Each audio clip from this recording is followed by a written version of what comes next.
Resibo kaalam ang pagsibyan, kay bisan asa ka man, kay kuyugan ka. Ang importante kay pirming duyugan ka. Smart Agri, Smart Agri, Smart Agri. Sa kahanginan kay magkuyog ta, dali na paminaw kay anian na. Mga paborito mong musika, impormasyon o balita kay naguna. Sa kahanginan kay magkuyog ta, dali na paminaw kay anian na. Mga paborito mong musika, impormasyon o balita sa Smart Agri Radio.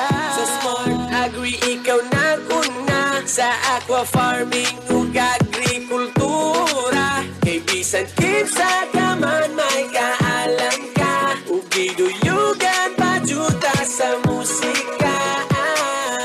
Smart Agri, Smart Agri, Smart Agri. Sa kahanginan kay magkuyog ta, dali na paminaw kay anian na. Mga paborito mong musika, impormasyon o balita kay naguna. Sa kahanginan kay magkuyog ta, dali na paminaw kay anian na. Mga paborito mong musika, impormasyon o balita sa Smart Agri Radio. Smart Agri, Smart Agri, Smart Agri Radio.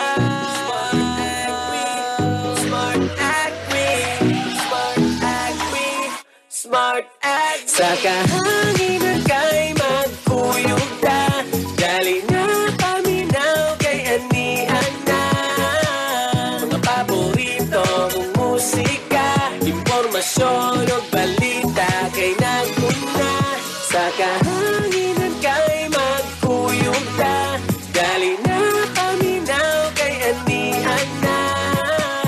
Mga paborito mong musika, impormasyon o balita sa Smart Agri Radio.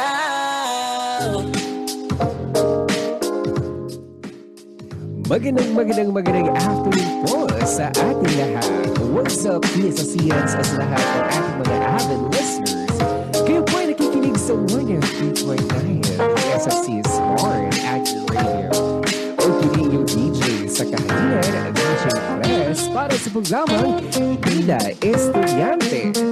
At para sa ating Season 2 live yung po magkakasama tuwing alas 10 hanggang alas 11 ng Martes. Halina pakinig magtawanan at magtikahan kay DJ Press. Ngunit bago po rin ito kayo support, like, follow, and share our official Facebook page, BSC Smart Agri Radio 103.9 FM. And use the hashtag BSSCSAR and hashtag Bida Estudyante. O karoon sa walay paglangan-langan atong sugaton ang atong guest for today's episode, our Bida Estudyante for Season 2, Episode 1. Ladies and gentlemen, we have here in our program, Roy Momo. And hi sa nanan. My God. Welcome to the show. Welcome to the program, brother. Roy. Yes, thank you so much, Jerv, for having me today. Yeah, alright. Well, bago na mag-start, would you like to introduce yourself formally, Roy? Maybe you can introduce sa kanila, of course, what your level are you now? If you are now, rather. Okay. Hi everyone, my name is Roy of Momo. I'm currently a third-year student here at BSSC, taking Bachelor of Science, Bachelor of Secondary Education major in Science. And aside from being a student leader, I am also a youth advocate in our community. And I am into youth empowering because I always believe that youth has a greater purpose in empowering our society. And aside from that, I help organize any organizations that promote holistic growth for our youths. Ayan. I see. So you are into volunteering work, diba? Yes po. I see. Alright. Well, I actually invited Roy because he's actually one of the volunteers in our recently concluded Pagdilaang 2023. So, si Ryan served as one of our social-cultural officers. So, basically, the task of the social-cultural committee is to facilitate social-cultural events, one of which is the Mr. and Miss Intramurals. And dito na ipakita niyo ni Roy po ang inahang instance and we had to put ang napakasaya. And even ako for the amazing po sa I would say improvement there because we already know each other back in high school. Yeah. We already know each other. So wala ko kabalo din siya mag-music and everything and so on. But I do know one thing is for sure. He's good at public speaking. He's used to it. And I was like really shocked because during sa ako ang research was very calm, very professional when it comes to like pressured na ako, very calm and okay. Hindi ko pagdadala sa so how does it feel makadawat ang conversation na I'm very flattered and honored at the same time. Kay lagi dagan naka-appreciate sa akong talents, ilabi na sa akong hosting skills. And of course, helping this intramurals came into reality is such a big honor for me. Nga nakatabang ko sa itong student body, ilabi na sa to ang mga nagkadaiyang mga institute din sa itong schools in upbringing unique talents sa ato ang school din sa DSCC. Yeah, thank you so much for that. I would just like to ask, where did you start your hosting career, something like that? I think I begin when I was still in my junior high school. Okay. At that time, I was invited by my teachers to host a certain flag ceremony. Flag ceremony. And it just so happened nga, ako since tabi-alam ko in person, I take the challenge. Medya magsugod ang tanan. If you take one step in accepting a challenge, da mo mag-build ang imong confidence ba in finding what you truly love. And I find love and peace when I am in public speaking. Really? Yes. Wow. That's so amazing of you because still, I know I'm used to public speaking, but I still do like, I can't say that it's my passion, but I just like, I can't explain the feeling, but of course, it's also a great feeling that you are basically, practicing yourself to face the crowd. And as what you have mentioned also, it would really help boost your self-esteem and confidence. But speaking of confidence and so on, now, are there times as well that you tend to lose your confidence when you are in the crowd? I mean, because that's that's it. We're involved with Punay tapos ako. And there are times na it's not always that good ko when it comes to public speaking. Or magkabulol-bulol and the very issue is the wrong grahams and everything as they say. So yeah, how about kung sa imo, right?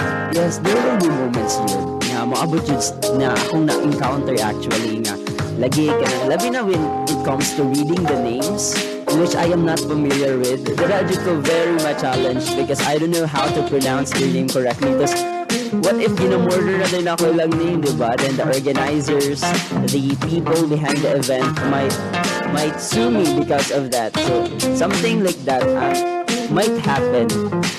Wala pa may panabuhat sa ako. But that is something that I'm very careful about. Ilabi na when I am hosting any events. Sa names. Oh yes, sa names should go. Sa names should go. So what do you usually do? Since that's one thing you are very cautious when it comes to hosting. So say mo give to prevent that from happening. I'm just pronouncing the wrong names. Well, the primary thing that I would do is to ask the event organizer for the full detail of that person in which I am about to mention. Because sa kanang mga pa maagi, I am not just making myself ready, but rather I wanted to make myself be actually part of the event. Ayan, kay mas gikabisado pa na ako ang mga tao na involved sa kana na event. But I want to be honest also that actually ito po na sa incomes na ko sa Mr. and Mrs. Intramurals. it was like actually handwritten, and then I can't like really or clearly like read the letters ba. So, nag-murder yun ako ang day. And I felt bad about that. But yeah, for me, sure, ang pinaka-issue din ako usually kay madad air. Pinaka-issue din kayo ako dead air. And as much as possible, I want it to be spontaneous, like smooth. Remember, like, kami din po dito so like, sabi ang bakit. But hindi ka mahutag chika. Like, even if wala na kayo at chika, but if you try to insert, dapat quick ka na mag-insert ang mga things and so on and so forth. Kasi wala nyo kayo i-chika, pero manikamot yung nag-nadyo kayo na chika. Ang una kong issue, usually, ayun ka na pong like, you're not very sure, but it's, the Graham is not really, you know what's the Graham, right? It's our like, colloquial term for the grammar. I mean, but I don't really care about the grammar. Though it's an issue, especially in the college. Okay, we are preparing ourselves to become fluent enough, especially in speaking. Pero, like, di naman ako siya ginaman for so long that I could convey my message and so on and so forth. Me too. Sometimes I don't mind my Grahams. Alright, well anyway, enough for the hosting season. Well, now, let's talk about more Bida Ginaan na ba ka? Like, ginaibuhat na rin siya nga, kanang like, trabaho like, part-time job. Oh yes, I do part-time job. I do hosting as my part-time job. Kay, lagi, I'm actually a working student right now. I am juggling my work, which at the same time, I'm also juggling my studies. Kay, lagi, we are not blessed financially, but I am blessed with families and people who would support me in my passion. So, kato, sa kanang ba maagi when I do hosting, I gain money mong good. Asa ka na ba? Yes. Tapos, kana siya nga money. Kaya ginayos na ko siya in buying my things, my clothes, my phones, and all sorts of stuff that will benefit me. Yeah, for the work of person. Yes. Yeah. Well, anyway, if you wanna like, you know, how do you call this one? You know what? Wanna hire someone na mag-host sa mga events, you can call, or you can like reach out to Roy Momo. So, Facebook. Yes. Hi everyone. My Facebook is Roy Momo. Yes, I am into hosting, and if gusto mo magpa-host sa any event, may it be wedding, debut, or birthdays, or any special occasions, I am very available at your convenient hours. Alright, well anyway, talking about the events, I did like hosting, but like limited lang siya sa programs sa school, and then birthday, like for twice now. For the child, and the education for money, and a lot of people are encouraging me to like do it as like part-time job. And yeah, I'm okay part-time job so I can't do it anymore. But yeah, talking about events, kasi pinaka-listen niya for you listen ka man yung event niya i-handle. Because for me, though I haven't experienced it yet, so I think ang listen for me is money, but I don't know if sa imo ha, pero wala pa ko naka-host ha, and wala pa ko naka-experience, naka-witness of wedding ceremony. Like, what about you? Well, honestly, ang pinakalisod yun nga i-host kay ang wedding. Same daw, wedding yun. Why? Because it's a holy sacrament, a union between two people, and we have to be very careful sa in-naming the principal sponsors o ilabi na pag-organize kung asa mo ato ang grooms and bridesmen kay namang may mga tendency o say magka-tubulag na sila ba, it is our job as a host to make the flow as much as possible na hanay siya. Tapos dapat mas if we want them to be provided with fun and laughs during silang special wedding, so dapat mas muhatag pa jud ta og mas extra effort sa ato ang what do you call that? Sa ato ang client, mas muhatag pa jud extra effort to them kay like magpatabo ta something and magpalingaw-lingaw ta sa crowd o like good. Pero tayo ako ang wedding jud ang pinakalisod i-handle kay lagi daghan siya og mga parts sa ceremony. Daghan siya kailangan din i-consider. So before ko musabak yun sa wedding event, I always make sure nga fully prepared ko kay dili lali maulawan. But you also need to like somehow you immerse yourself like, before going there. I mean, for me, if I'm gonna like be invited to host a wedding, I don't know if during the wedding na siya or after the wedding usually.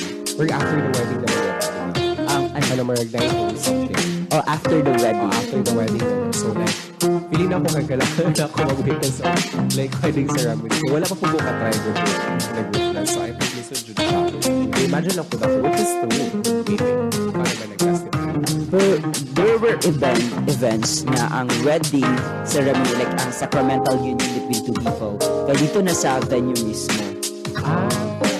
Which is very challenging at the same time kung maka-encounter ka din ang mga situations kay of course you have to facilitate from the very beginning up until the end. Oo, like very siya kakapoy, may throat kay like mapaos na siya Dili na siya sa church. Dili na. Okay. Kaya usually naman po yung pag-witness sa church mo, balance sila like other than yung iba. Okay, alright, so enough for the hosting, no? For the hosting. Now, you have mentioned earlier that you are also engaged to various organizations. I would say community organizations, and if I am not mistaken, you're also one of the finalists of the Modelo de Gusto last year, right? Yeah. Can you talk about your, how do you call this one? The organizations that you were involved, Roy? Okay. I am a finalist of Modelo de Gusto Season 2, and it's a large organization here in the city where they are being a promotion of all the young talented individuals to highlight their skills and leadership skills. And of course, I for one is very humble kay lagi I was able to represent our very own barangay San Miguel. And because of that given platform, I was given the opportunity to raise right advocacy such as physical conditioning of our barangay, because I believe that is something that we badly need during the pandemic, because yes, kay most of the people those times kay murag nag-live na dyan sa sedimentary life. So kailangan din natin siya i-advocate in the physical health. So aside from that, I was able to hone my leadership skills and I was able to make organizations out from it. You were able to make one? Yes, we are challenged mong good na maghimong organizations within our community. So how many like organizations have you founded? I think I have founded 5 organizations for now. Yes. You're also the president or like the head of those 5 organizations. Some of those organizations, I am a president. Some of those is like I am the coordinator. But you're like one of the lead, you know. Yes. Like I'm the one of the proponent of those organizations. What are those organizations, Roy? I am a president of Pag-asa Youth Association of our barangay. I am a president of our JTT Committee on Liturgy. I am a facilitator of Mary Mediatrix Cathedral Youth Apostolate. At the same time, I am also a SOCOM volunteer member. I write stories about the events of the church and all other stuffs about church. And the 5th one is I am part of the Modelo de Gusto family and I was elected as the PIO. Yes. And Modelo de Gusto has a great place for my heart, okay? Like siya like na heighten, na broaden na akong perspective in life, and because of Modelo de Gusto, I was able to see greater picture than I was seeing before. Tapos because of that, I was able to help the community, my person, the person involved of my community, and showcasing my potentials to them is something that is fulfilling dyan. To do. Labi na kung gusto dyan mo nga mutabang without knowing nga na siya kapalit in return. Ikabalo ka nga, when you give something, it's the upper up mong good ng malhatag sa imo. Something ano good. It's a sense of fulfillment nga. Imong gina-enjoy while doing service to others. I can really feel while listening to you. I can really feel that you're really passionate for this type of endeavor. I just hope that you will be able to find more, look for more opportunities within those endeavors that you're pursuing. So anyway, Kala mo dahil ko sa season 2. So is it like every year? It was supposed to be every year. Pero It's supposed to be every year. pero Ang OA naman. Sige. pero something happened kasi tapos daalan yung budget, something like that.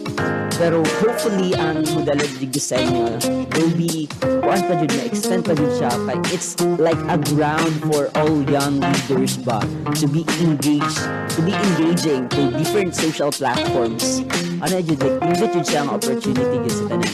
And I'm very happy to our mayor Joseph Cagas for allowing me to experience that kind of opportunity. Kaya very rare lang yun kayo siya, and our youth badly needs that. Ilabi na sa katong mga youth nga nag-aspires to be a leader of our tomorrow. I see. Knowing this, stuff with right now, how do you see yourself like, let's say, 3 to 5 years from now? I think I see myself as someone who is very passionate in what we do, especially in doing hosting and making purposeful organizations that would help the community. Tapos I also see myself as kanang graduate na ko sa akong kurso karon, and I'm taking my masteral degree. Very good thing. Taking your classes. But anyway, yeah, I also actually we're going to also have our mass, no? And so you are one of the participants for Street dance duo category. Street dance duo lang mo, right? Yes po. Oh, so that's your the joke before? Like, wala akong kumalo ka na segunda. Dili sa panghinambog, no? Pero I started dancing when I was still in my kindergarten days. Tapos na-hone siya into elementary, nagasayaw ko. Kay among silingan man good. Kay, like, very dancerous yun akong mga silingan. Kaya akong mga kuya before, mga dancerous man. Dahil siya na-build up ba? Pagkabata na mo, kanang gipatilaw na ganit ni usay feeling nga mo patong sa stage. And that feeling man good kay ni-grow siya up until now. So hindi mo na po siyang passionate, hindi mo siyang part of me na yun. After junior high, nag-college, then nagkaroon kay I am still actively engaging to dancing yun. Nag-apil among grupo or contest from school, then outside school, then other barangay, kaya nagasulong-sulong, ayan. So how's your preparation so far for the mass competition? Very, very tough, very tiring, and at the same time, very challenging. Kay lagi, this is a Mindanao-wide competition, and we have to do our very best in order for us to aim the goal. Kaya like, of course, it's a bagoy dili malipay nga makadawat o titlaw. So at the end of the day, ang pinaka-fulfilling jud is you enjoy what you do. Mo jud kay bonus na lang din ang award. Okay, because when you enjoy what you do, when you love what you do, you will become proficient of it. Like proficient na ka, like kay lagi you love what you do, you disregard the opinions of other people about you. Kay disregard mo nimo sila, you are unconsciously honing yourself into the very best version of who you are. So karon nga mas nga preparation, enjoying is a key for me para mas ma-excel yun na ako akong talent and mas ma-portray na mo ang among character din ha sa among pag-play. Very good point. I like that line. Really enjoyed it. But anyways, would you like to leave a message to our fellow students who will be representing the college in the mass competition? Hi everyone, I know nga daghan jud mga struggles lately, but please know that nga kung unsa man ninyong gisagubang karon, there will always a brighter future and a brighter tomorrow. And of course, your efforts is greatly appreciated. Daghan kayo salamat for taking the brave challenge, for taking the first step of accepting the challenge. Kay tungod, without you, we will not be having here para sa atong mass competition. But of course, I also wish us a good luck. Kaya dili yung basta-basta ang mga preparations. I've seen a lot of preparation, grabe, from the drills, from the practices, from the trainings, grabe jud ka-vigorous ang atong magi-undergo. But despite from that, a burning and a passionate soul is something that is very commendable in our college. Exactly. Yeah. And we would like also to extend our heartfelt gratitude to all the podcast, to our social culture coordinator, Sir Shani Danielle, to our sports development coordinator, if I am not mistaken, our sports coordinator, we do have here, Sir Gideon Huesa. And thank you so much for guiding us and providing all our needs, especially our administrator, admin officers, of course, headed by our college president, Dr. Audrey Fuentes, our chief admin officer, we have Dr.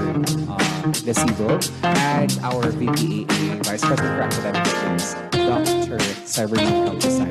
And I would just like to encourage everyone to just do their best, and that's as what was Lloyd mentioned earlier, so just enjoy the event. But of course, we are there to compete, so as much as possible, maybe we can just like compete in a friendly manner, but in a sense na dili gapon mawala tong pagka-competitive.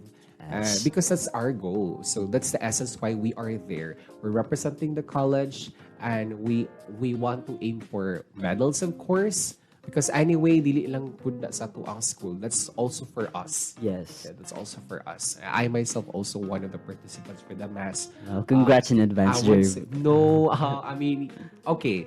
I'll take it, manifesting. Okay, well, we have worked so much. We work hard for this one, and we prepared for this one, and we don't want our efforts to be wasted, to be in vain. And we have invested our time, probably our finances. We have sacrifices a lot, maybe opportunities, maybe family gatherings, and whatsoever. And this is a time now that we test, we try to put all those efforts that we have invested into tests.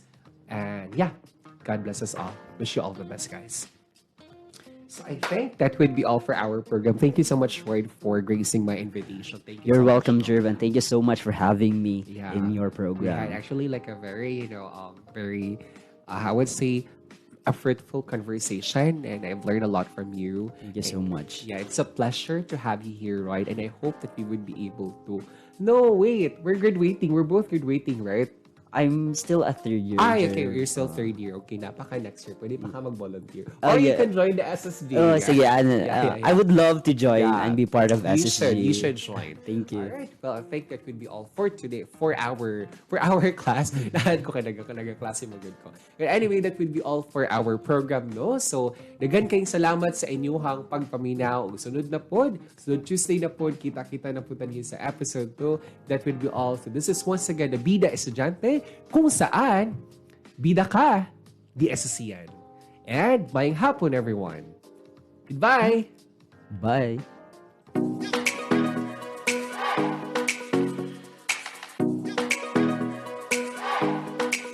Edukasyon og balita ug musika, progresibo kaalam ang pagsibya, kay bisan asa ka man kay kuyugan ka.